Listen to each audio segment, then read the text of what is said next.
ನಾಗರ ಪಂಚಮಿಯ ದಿನ ಕಾಳಸರ್ಪ ದೋಷದಿಂದ ಮುಕ್ತಿ ಹೊಂದಿ ರಾಹು ಕೇತುವಿನ ಆಶೀರ್ವಾದ ಪಡೆಯಲು ಈ ಕೆಲಸಗಳನ್ನು ತಪ್ಪದೇ ಮಾಡಿ.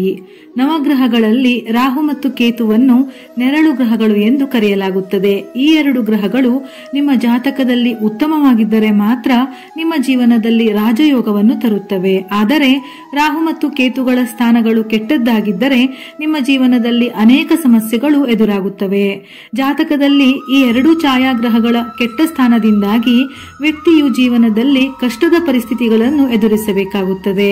ಕಠಿಣ ಪರಿಸ್ಥಿತಿಗಳು ಎದುರಾದಾಗ ಸರಿಯಾದ ನಿರ್ಧಾರಗಳನ್ನು ತೆಗೆದುಕೊಳ್ಳಲು ಕೂಡ ಸಾಧ್ಯವಾಗುವುದಿಲ್ಲ. ನಿಮ್ಮ ಜಾತಕದಲ್ಲಿ ರಾಹು ಶುಭ ಸ್ಥಾನದಲ್ಲಿದ್ದರೆ ಜೀವನದಲ್ಲಿ ಎಲ್ಲವೂ ಚೆನ್ನಾಗಿರುತ್ತದೆ. ವಿದೇಶಕ್ಕೆ ಹೋಗುವ ಅವಕಾಶವಿದೆ.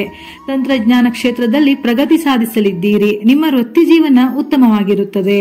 ನಿಮ್ಮ ಎಲ್ಲ ನಿರ್ಧಾರ ಉತ್ತಮವಾಗಿರುತ್ತದೆ. ಜಾತಕದಲ್ಲಿ ರಾಹು ಕೇತು ದೋಷ ನಿವಾರಣೆಗೆ ನಾಗರ ಪಂಚಮಿ ಅತ್ಯುತ್ತಮ ದಿನ ಎಂದು ಹೇಳುತ್ತಾರೆ. ಆ ದಿನ ನಾಗದೇವತೆಯನ್ನು ಪೂಜಿಸುವುದರಿಂದ ರಾಹು ಕೇತು ದೋಷ ಮತ್ತು ಕಾಳಸರ್ಪ ದೋಷ ನಿವಾರಣೆಯಾಗುತ್ತದೆಯಂತೆ. ನಿಮ್ಮ ಜಾತಕದಲ್ಲಿ ಇರುವ ದೋಷಗಳಿಂದ ಹೊರಬರಲು ನಾಗಪಂಚಮಿಯ ದಿನದಂದು ಇವುಗಳಿಂದ ಹೊರಬರಲು ಯಾವ ವಿಶೇಷ ಕ್ರಮಗಳನ್ನು ಕೈಗೊಳ್ಳಲಾಗುತ್ತದೆ ಎಂಬುದನ್ನು ತಿಳಿದುಕೊಳ್ಳೋಣ. ಈ ದಿನ ಶಿವನ ಆರಾಧನೆ ಮತ್ತು ಮಹಾಮೃತ್ಯುಂಜಯ ಮಂತ್ರವನ್ನು ಪಠಿಸಿದರೆ ಅಥವಾ ಕೇಳಿದರೆ ಕಾಳಸರ್ಪ ದೋಷ ನಿವಾರಣೆಯಾಗುತ್ತದೆಯಂತೆ. ಗಂಗಾಜಲದಲ್ಲಿ ಕಪ್ಪು ಎಳ್ಳನ್ನು ಬೆರೆಸಿ ಶಿವನಿಗೆ ಅಭಿಷೇಕ ಮಾಡಿ ಬೆಳ್ಳಿ ಅಥವಾ ತಾಮ್ರದಿಂದ ಮಾಡಿದ ಒಂದು ಜೋಡಿ ಹಾವುಗಳನ್ನು ಪವಿತ್ರ ನದಿಯಲ್ಲಿ ಬಿಡಬೇಕು ಅಥವಾ ಶಿವಲಿಂಗದ ಮೇಲೆ ಅರ್ಪಿಸಬಹುದು. ಹೀಗೆ ಮಾಡುವುದರಿಂದ ಕಾಳಸರ್ಪ ದೋಷದ ಪರಿಣಾಮ ಕಡಿಮೆಯಾಗುತ್ತದೆ. ರಾಹು ಕೇತು ದೋಷ ತಡೆಯಲು ನಾಗರ ಪಂಚಮಿಯಂದು ತುಳಸಿ ಗಿಡ ನೆಟ್ಟು ಪೂಜೆ ಮಾಡಬೇಕು. ಈ ದಿನ ಗಿಡ ನೆಟ್ಟು ಸೇವೆ ಮಾಡುವುದರಿಂದ ರಾಹು ಸಂತುಷ್ಟಿಯಾಗುತ್ತದೆ ಎಂದು ಹೇಳುತ್ತಾರೆ. ಅದರ ಹೊರತಾಗಿ ಇಂದು ಮಣ್ಣಿನ ಹಾವನ್ನು ಮಾಡಿ ಅರಳಿ ಮರದ ಕೆಳಗೆ ಇಟ್ಟು ಪೂಜಿಸಬೇಕು. ರಾಹುವಿನ ದುಷ್ಪರಿಣಾಮಗಳನ್ನು ನಿವಾರಿಸಲು ಬಡವರಿಗೆ ದಾನ ಮಾಡಿ. ನವನಾಗ ಸ್ತೋತ್ರವನ್ನು ಪಠಿಸುವುದರಿಂದ ಉತ್ತಮ ಫಲಿತಾಂಶ ದೊರೆಯುತ್ತದೆ. ರಾಹು ಮತ್ತು ಕೇತುಗಳನ್ನು ಒಲಿಸಿಕೊಳ್ಳಲು ಮಂತ್ರಗಳನ್ನು ಪಠಿಸಿ. ಇಂದು ನಾಗದೇವತೆಯನ್ನು ಪೂಜಿಸುವುದರಿಂದ ಜಾತಕದಲ್ಲಿ ರಾಹು ಮತ್ತು ಕೇತುಗಳಿಗೆ ಸಂಬಂಧಿಸಿದ ದೋಷಗಳು ನಿವಾರಣೆಯಾಗುತ್ತದೆ.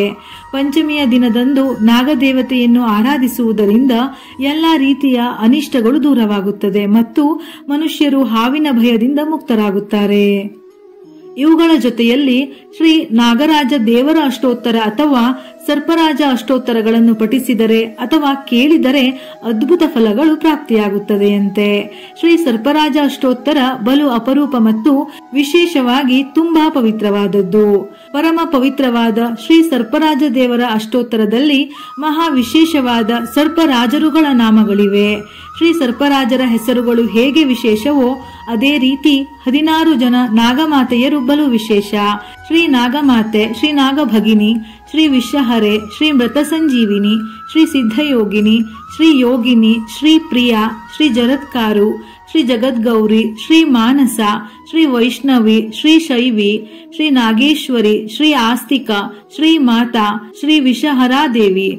ಸ್ತ್ರೀಯರು ಪ್ರತಿ ದಿವಸ ಈ ದೇವಿಯರ ಸ್ಮರಣೆ ಮಾಡುತ್ತಾರೋ ಅವರು ದೀರ್ಘ ಸುಮಂಗಲಿಯಾಗಿರುತ್ತಾರೆ. ಮನೆಯಲ್ಲಿ ಗಂಡ ಹೆಂಡತಿ ಅನ್ಯೋನ್ಯವಾಗಿರುತ್ತಾರೆ. ದಾಂಪತ್ಯ ಜೀವನ ಸುಖಕರವಾಗಿರುತ್ತದೆ. ಅಷ್ಟೋತ್ತರ ಓದಿದರೆ ಪ್ರಾಪ್ತಿಯಾಗುವ ಫಲಗಳು.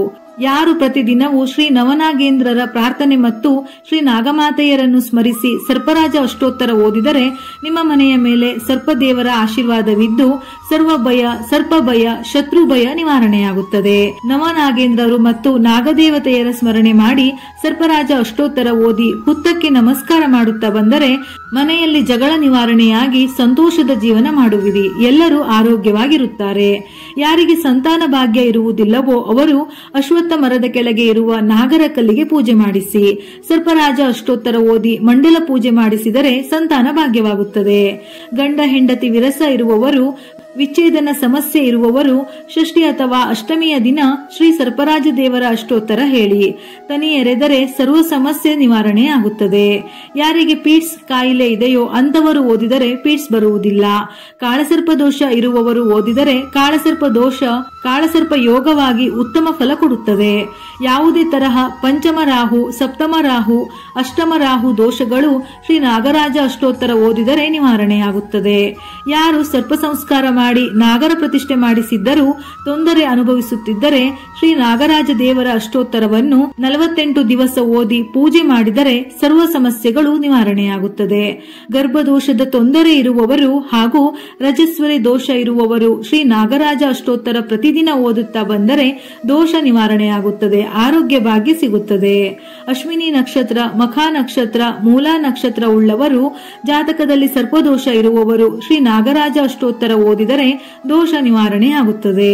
ಸರ್ಪದೋಷದಿಂದ ವಿವಾಹ ಸಮಸ್ಯೆ ಇರುವವರು ಪ್ರತಿದಿನ ಶ್ರೀ ಸರ್ಪರಾಜ ಅಷ್ಟೋತ್ತರ ಮತ್ತು ಶ್ರೀ ಸುಬ್ರಹ್ಮಣ್ಯ ಸ್ವಾಮಿ ಅಷ್ಟೋತ್ತರ ಓದಿದರೆ ವಿವಾಹ ಸಮಸ್ಯೆ ನಿವಾರಣೆಯಾಗುತ್ತದೆ, ದಾಂಪತ್ಯ ಚೆನ್ನಾಗಿರುತ್ತದೆ. ವಿಡಿಯೋ ಇಷ್ಟ ಆಗಿದ್ದಲ್ಲಿ ಮರೆಯದೆ ಲೈಕ್ ಮಾಡಿ. ಹೆಚ್ಚಿನ ಮಾಹಿತಿಗಳಿಗಾಗಿ ನಮ್ಮ ಫೇಸ್ಬುಕ್ ಪೇಜ್ ಅನ್ನು ಫಾಲೋ ಮಾಡಿ. ಇದೇ ರೀತಿಯ ಮನಮುಟ್ಟುವ ಉಪಯುಕ್ತ ಮಾಹಿತಿಗಳಿಗಾಗಿ ಮತ್ತೆ ಭೇಟಿಯಾಗೋಣ.